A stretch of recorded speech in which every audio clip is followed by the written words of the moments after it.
My name is Roman Maev, and I'm president and CEO of the company. Tessonics' main stuff, it's a non-destructive testing. It's analysis of quality.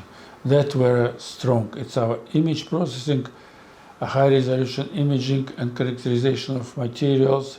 This is where we are. That's why we're famous. And finally, together with Envin, 3 years ago, we established new company, on tech, coating technology. We began to look around, and because we have good relation with Envin again, and they make an executive decision to move to the new territory, they said maybe you can look at our building, headquarters here, and we were amazed by that architecture and the spirit of that building. My name is Elena Maev. I'm a professor of physics at University of Windsor, and also doing a lot of research in area of non-destructive evaluation also. We appreciate very much old history. Of course, for us it's interesting to support and to be involved in such projects. You know, without history, development of history and art, you don't have future because you don't know anything. We very much had to clean the stone, and we did studies on how best to clean it. They had a belt course going around the building that was sticking out about 2 feet, if you recall it. And it was steel arms that went out from the stone with metal siding on it that I think they must have used to light the building up at that time. Chris took it off, cut all the steel off, and exposed everything that was there below, which was these beautiful medallions. And some of these medallions, they actually put steel structure through it. So 2 of them we had to repair, which was the difficulty, but we got that done. And then we actually had the lights that we wanted to have these columns of lights around the building, really making an entrance into the downtown. It's still an extremely beautiful building in the way that it is so classical. It's just rare in the city of Windsor, it really is. These projects are, they're a lot of fun, but there's a lot of challenges. There was a lot of finishes in this area that were already really nice, like the conference room, for example. I think one of the highlights of this building is the fact that Roman and Elena went to the expense of refinishing all the terrazzo. And it was far more expensive than us just gluing, you know, another flooring material over it. And I think that they did it because it's a real, it's a real attribute to the building. So, and then on the outside, we had challenges with the limestone over the many years. The salt had eaten and eaten and eaten the limestone, and we anticipated or contemplated limestone replacement. I think Elena came up with the idea that there are granite infills right now between the floors, between the windows, and she was able to source a granite that was very similar in color. And so the granite band around the bottom right now doesn't stand out. It doesn't look odd. It looks like it was part of the whole building. It was so enjoyable, expensive, but enjoyable.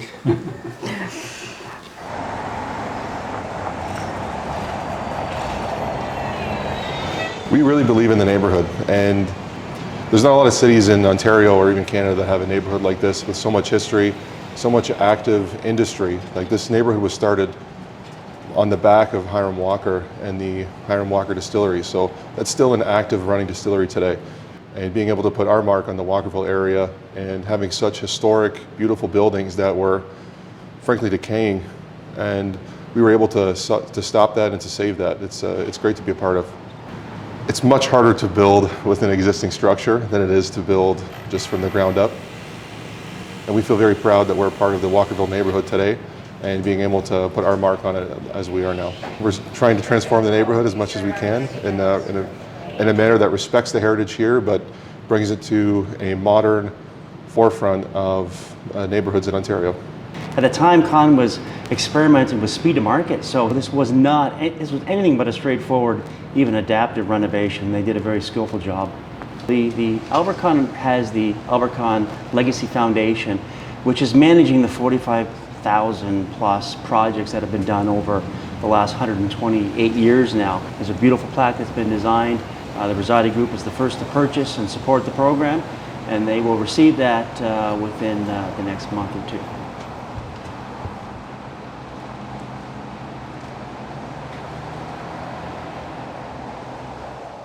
My name is Colin McDonald. I'm with JP Thompson Architects. I'm a project architect and principal at JP Thompson Architects and was responsible acting as a lead designer for this particular project.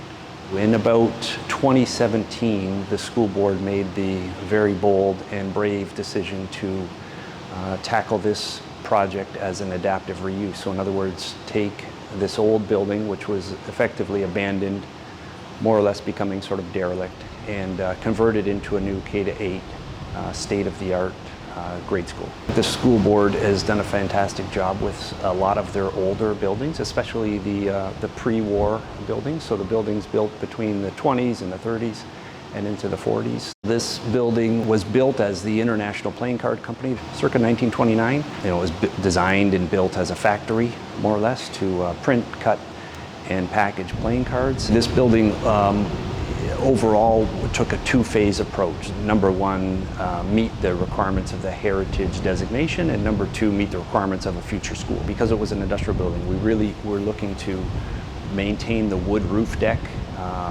expose the structural steel. We wanted that sort of open ceiling look. So the idea that it sort of feels like an old building in a way. And building does have a gymnasium. It looks a lot like a sort of a deck of cards laying flat. We took the approach that the chimney was acted as a beacon of sorts to the neighborhood. So everybody has always known about the chimney. You can see it from a distance, and for us it was important to keep instead of demolish. So what we did was we had that chimney decommissioned. We added lightning protection, and now it's can be there as part of the school and part of the signal that this building was an old industrial building for the next 50, 75 years. The city here really took a great leadership role in looking to the owner, the new owner, the board, and the architectural team to really make something special here. And I think with that sort of foresight, it was accomplished.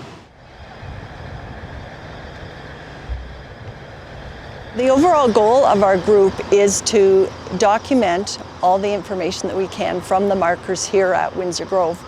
Some of the markers you can't read very well because of weather and dirt, etc. So sometimes we have to clean those so that we can get a good photograph and get the information.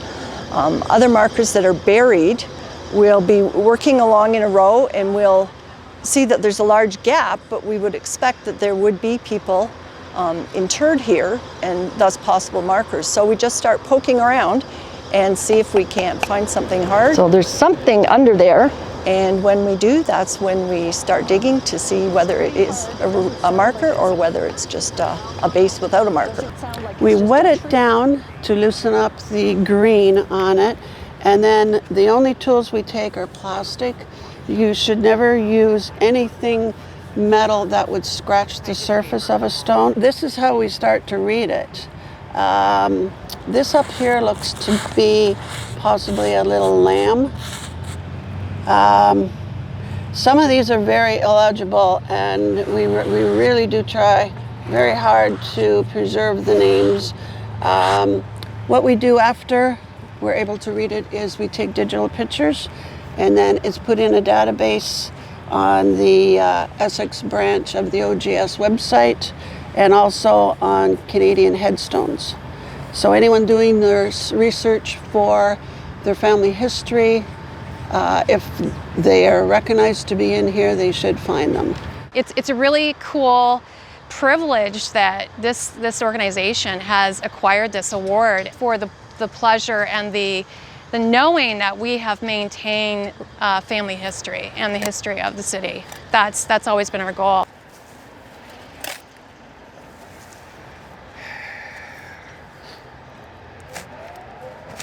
Sometimes the markers especially are the only indication that an individual lived for a period of time, especially if it's young children. And we do have sections that are strictly children that may have lived a few days or a couple of years. We're just a small volunteer group of 8 to 10 individuals that come out every week in the summer, and it's really something to have our work recognized by the city.